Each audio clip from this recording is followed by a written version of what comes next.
आभार व्यक्त करतोय।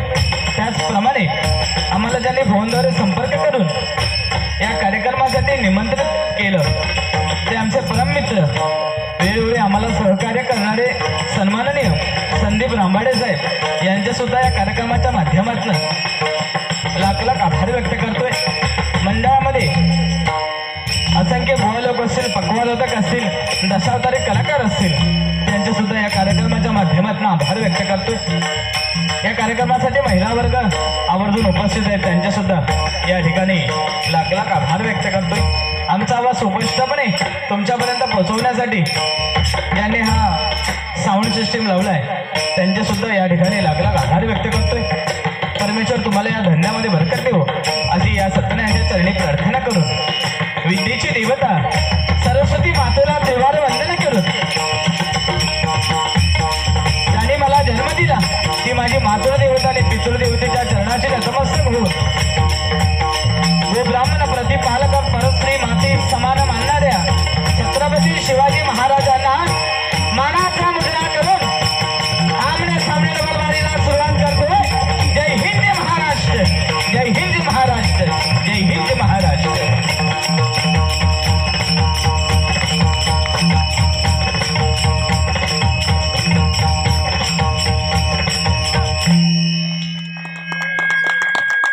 हॅलो, हे सगळं वाजलं का माझा आवाज कमी होता?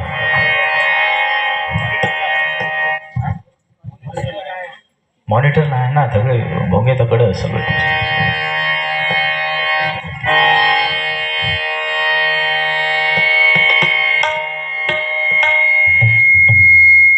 हॅलो,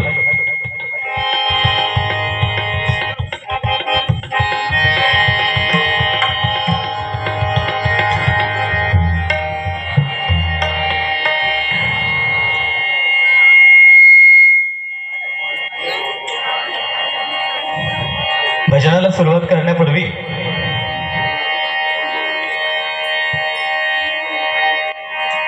आज उगते सूरज में डूबता आतंकवाद देखा, ऑपरेशन सिंदूर में डरता पाकिस्तान देखा, सिंदूर की रक्षा करता सेना का जवान देखा, और फिर एक बार मैंने मेरा भारत महान देखा, मैंने मेरा भारत महान देखा, मैंने मेरा भारत महान देखा।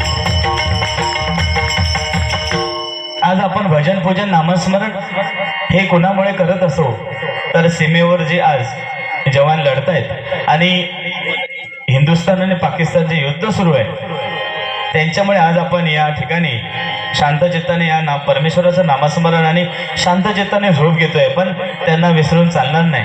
आणि ह्या युद्धामध्ये जे शहीद झाले त्या जवानांना सुद्धा सर्व या मंडळाच्या वतीने आपण सर्वांनी श्रद्धांजली अर्पण करूया आणि कार्यक्रमाला सुरुवात करूया।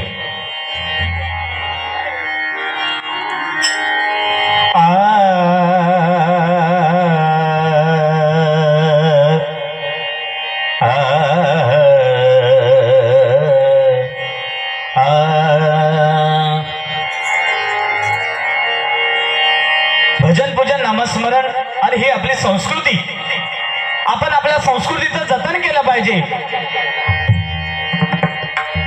आणि आज या भजनाच्या माध्यमातून सांगावंसं वाटतं की ही जी संस्कृती आज आपण जोपासतोय या संस्कृतीचे खरे जनक जर कोण असतील तर छत्रपती शिवाजी महाराज या संस्कृतीचे जनक आहेत। छत्रपती शिवाजी महाराज नसते तर आज भजन पूजन नामस्मरण या हिंदुस्थानामध्ये काय ते नामोनिशाणच असला नसता, नाही का?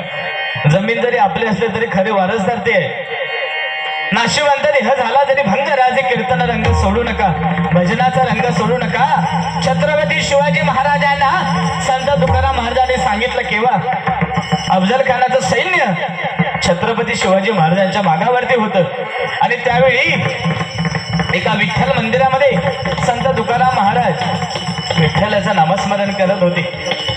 अशा वेळी 4-5 मावळे घेऊन छत्रपती शिवाजी महाराज संत तुकारामांच्या भेटीला गेले आणि त्या विठ्ठलाच्या मंदिरामध्ये बसता क्षणी छत्रपती शिवाजी महाराज त्या नामामध्ये गुंग झाले।